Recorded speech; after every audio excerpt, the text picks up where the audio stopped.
What is up, everybody? Keith Jameson, go Beginner Guy 231 across the DFS industry. It is Wednesday, October 20th. 6 more games to wrap up this week's Champions League slate. Hope you did well yesterday. I think it was pretty chalk and pretty straightforward. You played some Inter. You played that Messi guy. He's pretty good at this game. You know, you played Mbappe or like an Inter forward, or if you're really good, you played Vinny Jr., who had an unbelievable game. So a lot of people hit. Vidal value came out 3,100 for an Inter player that was going to move forward. So there's a lot of good plays. Hope you guys got on it and did well. Let's try to do it again today. And hopefully we get some value and some spots opening here, because the slate's going to be dominated by Chelsea ownership. And we're going to get right into that. And, what pieces do you play? Not if you play pieces, right? Minus 1250 favorite versus, completely overmatched Malmo team. And let's just get right into it. So just a quick reminder, like, subscribe, comment, really, really does help. Give the support, give me extra motivation to wake up and get these recorded. So Chelsea at Malmo. Last night when I looked, Chelsea was minus 1,000. So there's even been more positive movement towards them. Total wise, we're going to be creeping up here. We're over minus 3.5.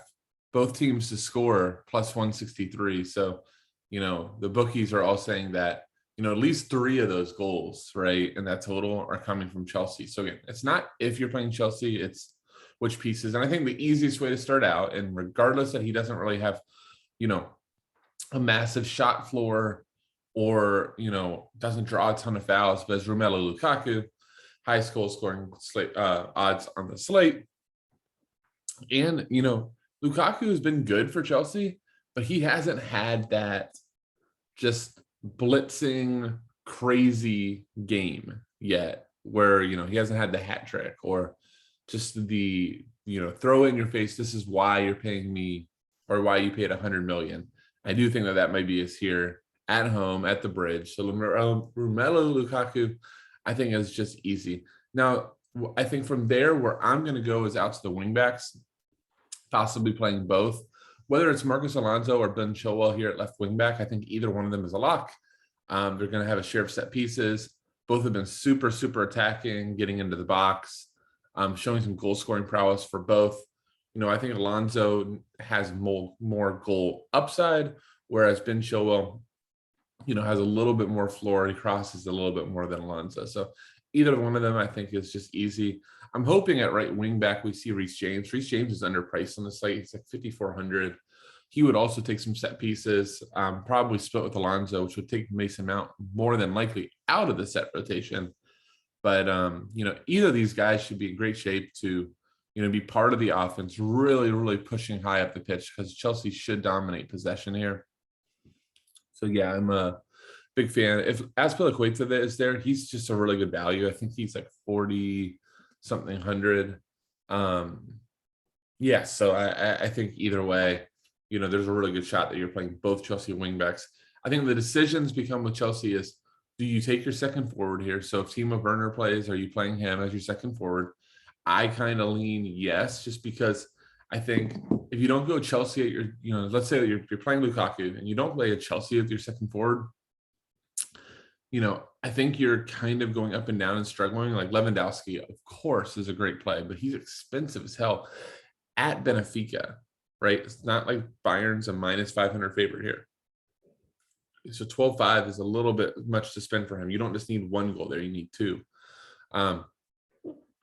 You look down, I think Ronaldo, I'm going to talk about United here in a minute. I think Ronaldo's are really, really decent and like maybe even optimal play as well. So I think it maybe becomes, is it Ronaldo or is it, a Chelsea guy? Is it Kai? If Kai's in, could you play him? So I think this spot, whether it's Kai or Timo Werner, there's a really, really good opportunity that you are playing one of them to get more Chelsea exposure. And then the other big slate decider will be, are you playing Mason Mount? Mason Mount, is a really, really nice player, really, really good floor, has goal scoring upside, but, he doesn't have sets and he's 8,700. So I think, in playing Mason Mount, obviously we're getting a good player. Obviously we're getting the good side, but are we maybe overpaying a little bit depending on the set situation? Possibly. But again, this is almost like the capture technique. It's sometimes what you do for city slates, which funny enough, like the next time we get one of these city slates, I got to do some thinking because I'm getting destroyed on city slates. Just playing the capture method with city is not working. It worked yesterday. I should actually say in Champions League it worked, but in the EPL I think I'm like 0 for 2 on these cities minus 800 slates. So maybe reevaluate that, and maybe this is a good time to reevaluate it. Can you go somewhere else better? But then all of a sudden you go there, Mason Mount shows up with a goal and assist, and you go, that would have been so easy. So I think that's really these Lukaku and wingbacks are going to be pretty easy. These two spots are where some decisions are going to have to be made. Jorginho GPP YOLO for like a PK. I think he's only like 3,400, so I think that is not bad. Malmo doesn't matter. Christensen sets. I'm not going to go through the rest. You're not playing Malmo spots here. Too many other games. United versus Atalanta. United is in desperate need of a reaction here, and specifically OGS is in need of reaction for United. This is a decent spot at home versus Atalanta that plays pretty open. That's a really good thing for United that Atalanta wants to attack, because United, as we know, is so much better. They're pretty ruthless on the counter. They just need teams to kind of play into their hand. And there's a decent shot that Atalanta is the type of team that will do that. It's not in, is it Gasperini? Yeah. I don't know why I was like blanking for a second, but I don't think Gasperini has it in his DNA to sit back. So as Atalanta charges forward, that's a good spot for United to play on the counter a little bit. I think Bruno, Cristiano Ronaldo are my favorite plays. Ronaldo, look, we've seen this over and over in the Champions League. When any of his teams is back in the wall, it's when Ronaldo, kind of goes nuclear. So I think Ronaldo is a really good play at Old Trafford. Team, is playing badly. It's one of those spots I feel like Ronaldo kind of puts the team on the back, says, get me the ball. And, he kind of just wills in some goals. So that's a little bit of narrative there, but I think the matchup kind of aligns too. Bruno Fernandes, one of the most elite floors on the slate. He's going to shoot. He's going to get, take some sets, cross the ball. Again, this game just has a chance to be pretty darn open and going back and forth. So let's see what the total they have on this. Yeah, like around 3. So, it's solid, but, I was wondering if they might try to juice it up to like 3.5 or something. Rashford, if in, or that could be Sancho or Greenwood. I think those are like GPV plays. Or like miniature forward pay downs. Let's see where they're both at. 8,800 and 7,500. Yeah, I mean, at 7,500 for Greenwood, I'd probably play Werner or Kai. And at 8,800 for Rashford, I probably want to play Ronaldo. Find $500 to do that. So that's United. Luke Shaw, set pieces. I probably prefer the Chelsea wingbacks, but I can't fault you for playing Shaw because he is at 5,500. But again, Alonso 57, James 54. I'll take the minus 1250 favorite, the 10 times the favorite team. For Atalanta, Malinowski will take most of the set pieces. I think Atalanta here is mostly GPP, but they're not going to get any ownership. So Malinowski, maybe like a Malinowski Zapata stack if you think that Atalanta can score 2 goals here. Zappacosta, Mahale as your wingbacks are always active as well. That was probably where I would go. Pasalic, YOLO GPP only. Benfica versus Bayern. Bayern's minus 222 favorite. Obviously, Robert Lewandowski is one of the best strikers in the world. He is expensive as hell, though, as I talked about in the Chelsea segment at 12.5. Look, it's not one goal that you're fading. If there's a Robert Lewandowski goal notification, I don't think one matters if you fade. If you get 2 or 3, that's where you start going, crap. I may have made a bad decision here. But at 12.5, I just think with the other options on the slate, I think it's a fade for me. Maybe enough people will see that with the salary that he becomes a decent GPP leverage.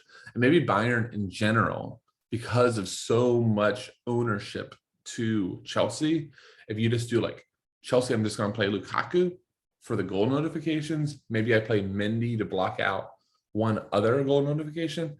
And then I stack Bayern. I do Lewandowski, like Kimmich, Muller, or Lewandowski, Gnabry, Sane, or something along those lines, just to be different. Kimmich on Monopoly set pieces is a really good cash play, 8,100. Gnabry, Muller, Sane, all more for GPP. Lucas Hernandez, I don't know how many more games he has left.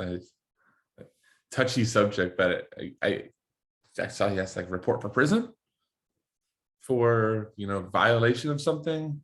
So I'm assuming maybe they'll work that out. But he's down here. I know Alphonso Davies subbed out early last game, so I don't know if he's fit. Let's see if Sofa says if he was ruled out. Yeah, he has been ruled out already.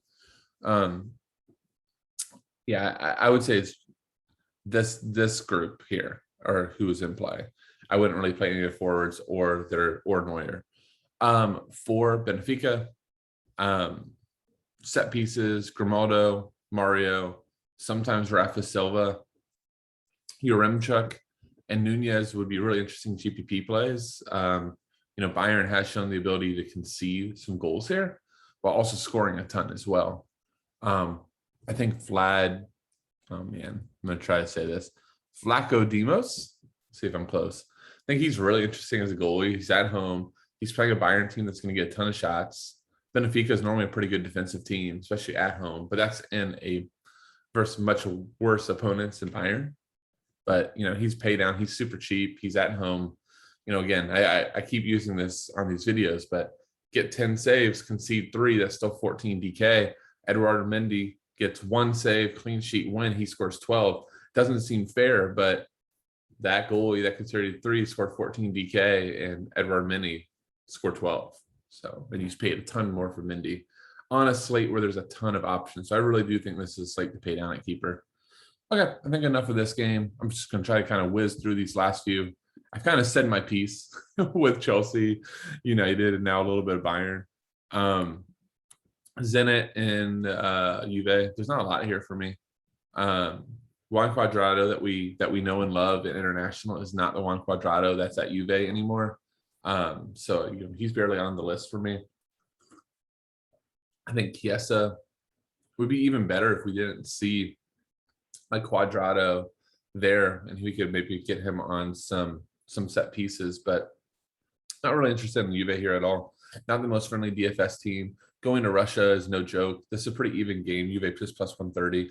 So Juve players I would just suffice to say GPP only. On the Zenit side, despite Zenit, like I said, being one of the top teams in Russia at home where it's tough to play, I'm not like necessarily running out for Zenit plays. Malcolm, Claudinho, Douglas Santos also have a chance at sets. Douglas Santos, especially if he's playing wingback, be careful because last game when Okiski was injured, I don't know if he will be back. Douglas Santos played left center back, which obviously hurts his open play value, especially in a game versus Juventus.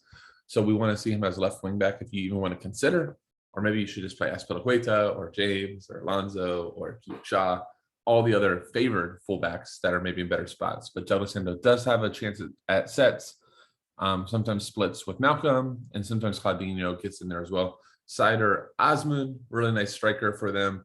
I think that's a really decent GPP YOLO. Nobody will be on him at all. Lille versus Sevilla, another kind of just yuck game. Sevilla, slight road favorite, plus 135. Worth noting on Lille, Xhaka has been taking a monopoly set pieces. He's under 5K. I think he's a good cash play. If you just need somebody in that range, that's going to get you some floor, get you 6, 7, 8 DK. And then obviously if he gets a goal or an assist, you go nuts. Bamba, good player. Yilmaz, David, YOLO GPP, sure. But that's it. On Sevilla, I hate Sevilla for DFS. Everybody that you want to play subs. They've got like a million guys that can take set pieces. Lamella can take sets. Jordan can take sets. With this lineup that we see here, it's probably Acuna / Lamella, but who knows? And then you see Papu Gomez comes in. He doesn't take a set piece for a year, and then he gets a monopoly, and then they sub in. I can't even think of all the players they have. Sevilla just has like too many guys. You could do Lamelo's been really good for them. Ocampos, has been really good for them for 2 years. Navas and Acuna are fullbacks that like to go forward, but I just think that you're playing with fire if you go here. I just don't know if you need it. Young boys, Villarreal. Danny Parejo is the Villarreal plus 115 on the road. Danny Parejo is that guy that you play and you're never that excited to play him. He gets you 8, 9, 10 DK and you go, oh, okay, thanks, Danny. Appreciate it. He also takes, if Gerard Moreno is, he won't take PKs most likely, but he has taken PKs in the past. Yes, I think Parejo is the only cash play in here at all. Danjuma has been awesome for them. That could be a really nice GPP YOLO. I know I keep saying it, but that's just how I call GPP guys that, aren't really on my mind for cash. But then I get on here, I'm like, oh, I kind of like them. Like a Parejo, Danjuma, Moreno stack, like that will be 0 owned. And if Villarreal comes in here and scores 2 or 3 goals and it's all with them, maybe that's a really good way to get some leverage on the field. And big field GPP, I do think that Villarreal is a good team. Young boys, Abisher is on close to monopoly. Sometimes we see Ulysses Garcia take some sets. Sierra has taken some sets too, but normally once Abisher is in, he just takes everything. It's the only, their fullbacks get forward, but they're also not cheap. So that's it. That's just like, get your Chelsea right. That's gonna be the name of the game. Get your Chelsea right. Decide if it's a Ronaldo day or a Bruno day, and then consider some Bayern, and then use those other 3 games just to fill it all in. I don't think any of those other 3 games have priority guys at all. You just kind of fill it in from there, make it work, and just hope that your thought process aligns with what happens in the game. So I appreciate you all watching. I hope that this helps. Give me a like, comment, and a subscribe. I really do love the comments when you guys send it out. If this is helpful and you enjoy these, again, sometimes waking up in the morning or staying up late at night to do these can be a drag. So just getting that positive response does mean a lot. So thank you all once again. This is Keith, aka Gator Guy 231.